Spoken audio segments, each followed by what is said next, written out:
All right, let's dive right into this explainer and unpack some incredibly fascinating findings from the Daily Bread text. We're looking at God's very specific instructions for continuous worship.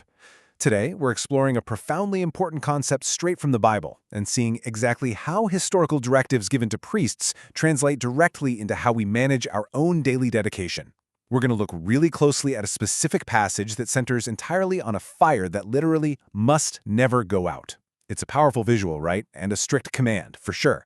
But more importantly, it holds an incredible framework for understanding consistency, dedication, and the sheer holiness of God. We're kicking things off with this exact verse from the Bible because, well, it sets the absolute foundation for our entire analysis today. Leviticus 6:13 states, "The fire must be kept burning on the altar at all times. It must never go out." This wasn't just some casual suggestion God gave the priests for the altar. It was an absolute requirement. This single verse establishes the main argument of the text we're examining, the absolute necessity of continuous, uninterrupted devotion. Think of it like this. The fire serves as a stark reminder that our relationship with Him requires active daily attention. We can't just light a fire once, walk away, and expect it to sustain itself indefinitely without any effort on our part. So, before we get too deep in the weeds, here is our quick roadmap for today. We'll start with the big picture and historical context. Then we'll look at the priest's step-by-step process, followed by comparing two faith mindsets. After that, we'll discuss the implications for college students and wrap it all up with our final conclusion and reflection. All right, jumping right into Section 1, Big Picture and Historical Context, specifically looking at the historical background. So before we look at the actual daily habits, we really have to understand the fundamental theology driving them, right? The main argument of this text is that because God is sovereign and majestic, our relationship with Him requires daily nurturing. We simply cannot rely solely on yesterday's grace. Now, grounded in Reformed Calvinism theology, we understand that God is utterly holy. Because He is the sovereign creator, the worship He requires isn't just casual or occasional, it has to be continual and completely dedicated. The text makes this awesome point that the fire on the altar is basically a mirror for our own spiritual lives. We need to keep coming back to Him, through prayer, through His Word, through worship, and through obedience. You just can't depend only on what God did in your life yesterday. Actually, to put it bluntly, yesterday's grace was for yesterday. Today requires a fresh coming before Him, acknowledging His supreme authority and our constant total dependence on Him. Moving right along to Section 2, the priest's step-by-step process, focusing on those daily altar habits. Let's zoom in on the specific details of what He commanded the priests to do at the altar to ensure this standard of holiness was met. This perfectly illustrates the step-by-step process described in the document, showing us that serving Him required immense consistency and just absolute dedication. Okay, first up, they had to remove the ashes. Basically, you have to clear out the remnants of yesterday to make room for today. Second, they had to add fresh wood. A fire needs new fuel. It needs active provision to stay alive. Third, they had to arrange the burnt offering on the altar, which really speaks to careful, intentional worship, not just haphazardly tossing things on. And fourth, they had to maintain this fire every single morning. This was a daily, highly visible reminder that worship before God is ongoing. It's a striking picture of how spiritual growth is built on the foundation of consistent, daily discipline, not just occasional bursts of energy. That brings us to Section 3, comparing two faith mindsets, where we'll look at some contrasting mindsets. Now, this source material lays out two very different theories about how to approach our faith, and it does so very clearly.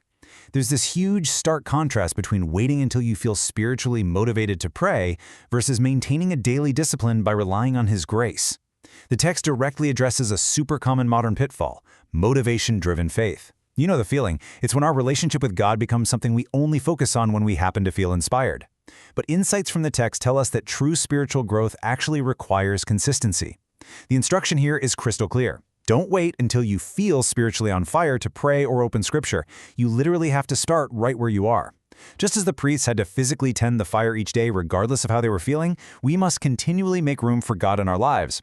We have to ask Him to give us the desire for Him, building a consistency-driven faith that truly honors His sovereignty. Similarly, the text highlights the stark difference between giving God our absolute best time and energy rather than just giving Him whatever happens to be left over at the very end of the day. This actually comes from the text's analysis of the grain offering in verses 14 through 23. This offering was to be treated as completely holy because it belonged to God.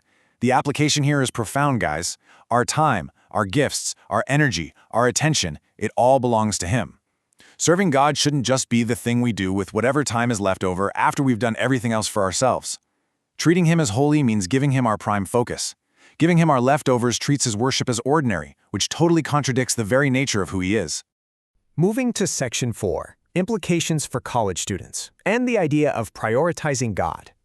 So what does this all mean? How do we take these historical findings and actually apply them today? Well, as the new semester approaches, the text suggests college students must proactively build these daily habits to keep their relationship with God a priority. We all know college life is notoriously busy. It's packed with classes, studying, social activities, the whole shebang.